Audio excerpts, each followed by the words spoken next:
Happy Sunday fun day, everyone. Jo here at SportsGrid. It's time for Pocket with Jo. We got 4 games on the slate today. We have the Washington Capitals trying not to get swept here in their series versus the New York Rangers. Yesterday's games on the ice, absolute mayhem. Now, we expected Ullmark out there for the Boston Bruins. They went with Swayman. They went exactly how they should have gone in that series, and they were able to get the win because of it. Unfortunately, we didn't know that at the time of Pocket with Jo and those bets. Well, Toronto can't beat Swayman. So that was a struggle out there on the ice last night. We saw the Isles avoid elimination. We saw the Tampa Bay Lightning avoid elimination. Thankfully, I think the Lightning have every opportunity to push it deep. Kev, happy Sunday to you as well. So you guys, we're going to look at the 4 matchups today. We haven't seen a sweep yet. The New York Rangers looking to get the sweep. Now, the last time the New York Rangers swept was back in 2007, that they were able to get the sweep on a series.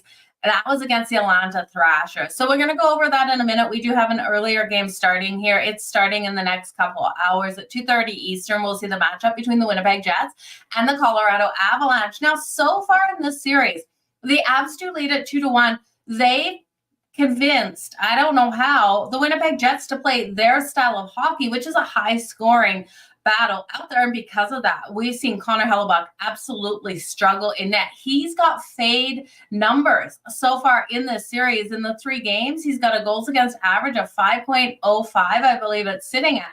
Not numbers I want to look at here for the Jets to be able to get the win, but I do think it is pivotal for them to lock down on defense. I do think Connor Hellebuyck is better than what we've seen out of him here. But this Colorado Avalanche team offensively is so powerful, so dominant at home that I don't want to step in front of them. What I'm going to do in this one is I'm going to look at that first period. I do expect that first period to stay under 1.5, lower scoring start to this game at plus 118. It has value. Now, could we see Colorado come out and just blanket Connor Hellebuyck in shots and then go over in the first period? We could. It's risky here. Colorado's such a phenomenally strong team out there on the ice, especially their home ice. But I do expect Winnipeg to step up. This is a team that I really did think could go deep. They're plus 3,500 going into today to make it all the way and take the Stanley Cup.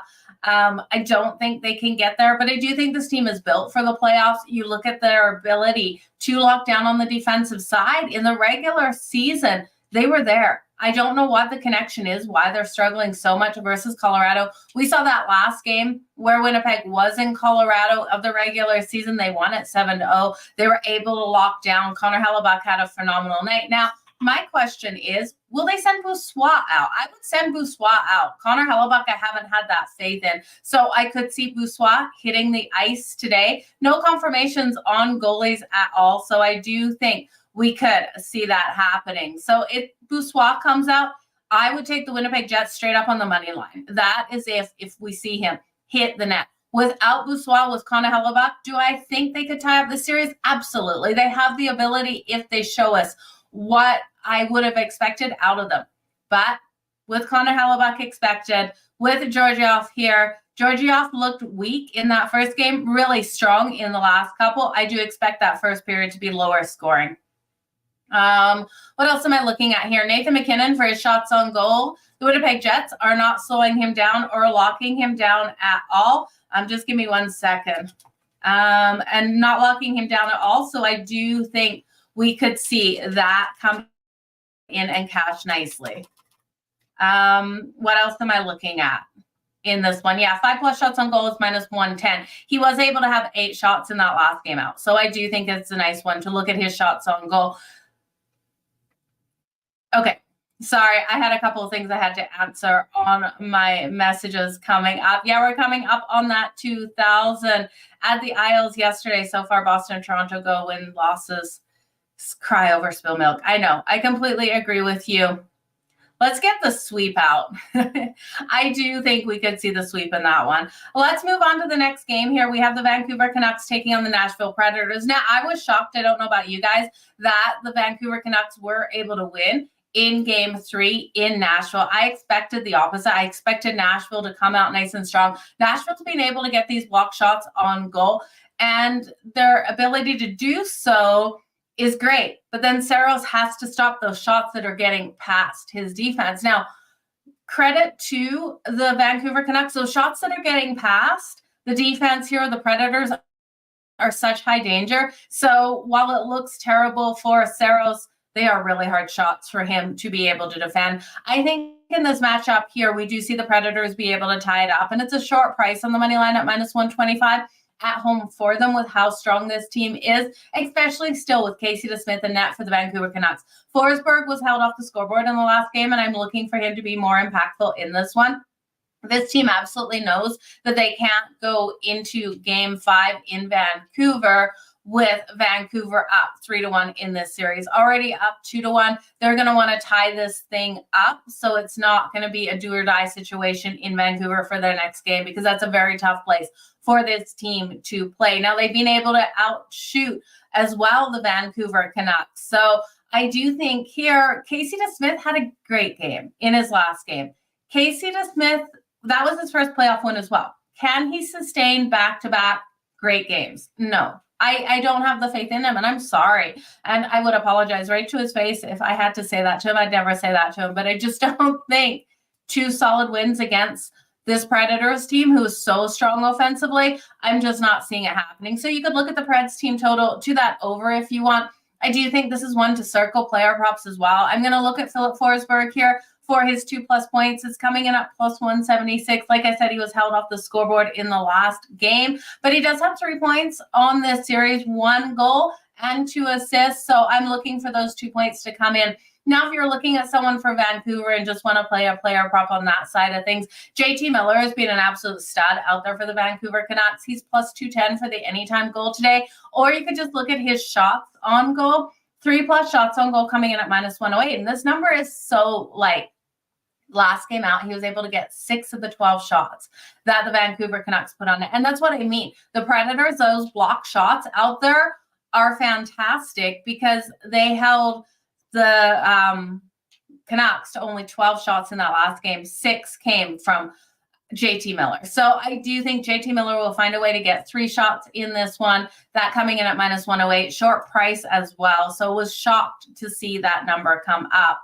Yossi has to get moving as well for the Nashville Predators. I think that's another player you could circle out there. Okay. Yeah, you got to look at the Preds. They have to get 2 Casey DeSmith, and yeah, Forsberg has to get something going. Let's win some freaking money today. It sounds like a great plan. I love that plan every single day.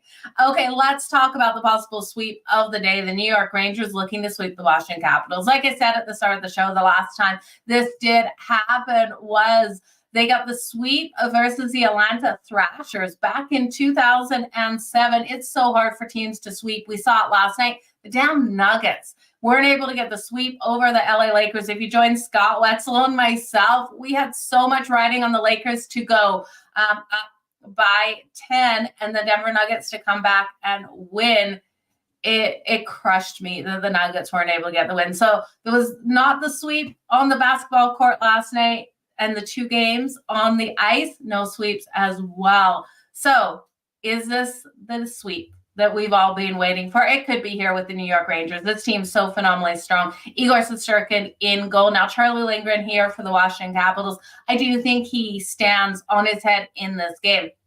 One thing that was interesting yesterday with the Isles, it was Valamov's birthday. No birthday here for Charlie Lindgren, but I wish it was so that I could back him and bet on him. I'm not seeing any goalie props out as of yet, but this would be one where I look at those goalie props, and depending on the numbers, if I see something come out later, because this is the 8 p.m. Eastern matchup, I will post it on my Twitter, so make sure you stay tuned to my Twitter at Jo Madden Sports for any goalie props that I will be betting once we get those numbers out. But I do think this game is a game I would be very nervous to take to the under for the full game. You got to look at the Washington Capitals with their backs against the wall. This team in that third period, they will pull Charlie Lindgren 100 times if they have to try their opportunity to tie this up. They know they're going golfing tomorrow if they lose this game, and they don't want to do that. Ovechkin's been extremely quiet in this series as well. He's been unable to find the scoreboard and has only had 5 shots on goal. So Ovechkin to come to life, can we see it in this game? when it's do or die. He's a veteran and he's been in so many playoff situations. I hate to think Ovechkin would get swept without at least finding the scoreboard once, but the New York Rangers really do have his number. They're getting those block shots. They're standing up tall, and Igor Shesterkin playing absolutely phenomenal in goal. What I'm going to look at in this one, because I do think it has the possibility of going over for the full game, but I do think that first period is very cautious. We look at the very first game, game one between these two teams, it was 0-0 going into the second period. We look at game two and game three, those goals were coming fast and furious in that first period. The Washington Capitals, if they want a chance to win this, they can't get into a battle like that. They have to be able to win a 2-1 game here for them to get a game 5 out of this. So I do think in this one, you have to look at that first period. That first period under 1.5 coming in at right now, the first period under 1.5. Where is it? Hang on, I just got to pull up the odds again. I can't remember off the top of my head. The first period total goals under 1.5 is -122. So you are laying some juice there, but I do think it's the right way. Now, if you're looking at the money lines on either side, if you think the Washington Capitals can do what the Isles and the Lightning were able to do yesterday, which I would hope to see this one go 5, it's coming in at +162. I just can't put my money there. I just don't have enough faith in them if you guys do it. And it cashes, biggest congratulations to you. If you're looking to bet the Rangers, you really got to either look at them in regulation or take them on that puck line laying 1.5 at +138, because that money line way too highly juiced at -196. But I do think this is a battle. Is this a battle that we could see the Washington Capitals take to overtime? I don't know, you guys. I'm just going to look at that first period, and I'm going to take it under the 1.5 at -122. And then what I'm going to do in this one, if we see this game go 0-0 into the second period, I do expect here for the books to drop this total to 4.5. At that point, I want to take it over, because I do think that third period is absolute chaos out there on the ice. So that's where I'm looking with this one. The last game on deck is the Edmonton Oilers. Now the Oilers taking on the Kings, leading the series 2-1.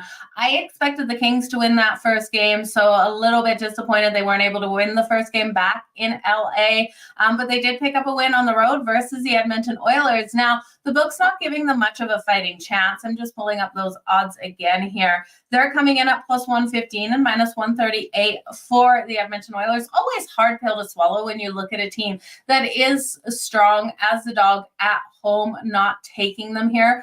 But my concern comes with this one is we haven't seen strong goaltending out of either of these teams. Cam Talbot hasn't played like the Cam Talbot I would have expected in the playoff series here, and Stuart Skinner he has his issues. You guys know I don't have much faith in Stuart Skinner. I don't think the defense gives him enough support as well. So when I look at this game, I'm expecting an explosion right out of the gate. You could look at the over 1.5 in the first period, but it's too juicy, guys. It's a -150. So what I did here is I do think both teams can score in the first period. Looking at both teams to come in and score, it's coming in the first period at +164. I'm expecting that. I won't be shocked, though, if we roll out the first period with Edmonton up 2-1. So if you wanted to look at Edmonton on that puck line in the first period, I don't hate it either. Just Cam Talbot just hasn't been standing up. And the defense here of the LA Kings, I'm not trusting them right now to slow down the high-powered offense here of the Edmonton Oilers. The Oilers are just having their way with them out there.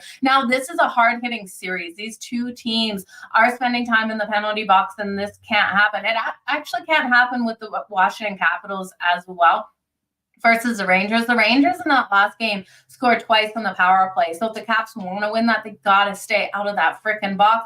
And I do think the same thing is here with the Kings, that they cannot allow Edmonton that one-man advantage. Even down a man, we've seen Edmonton be able to score in some of these games. So Edmonton is a hard opponent for the LA Kings. We know that. I think it's a player prop game. Give me the both teams to score in the first period at +164. And let's find some more plus money, okay? So if we look at Connor McDavid for his points today, the books juice you like crazy. He's got 9 points on the series so far, and this is going into game 4. So if you took him for his points over the course of this series, you're sitting there pretty happy right now because you're sitting on some great plus money. Now, another player who's really stepped up over this series is Zach Hyman. He's been able to get 6 goals and 1 assist, and I do think you look at him again tonight for those points. Zach Hyman for 2+ points coming in at +285.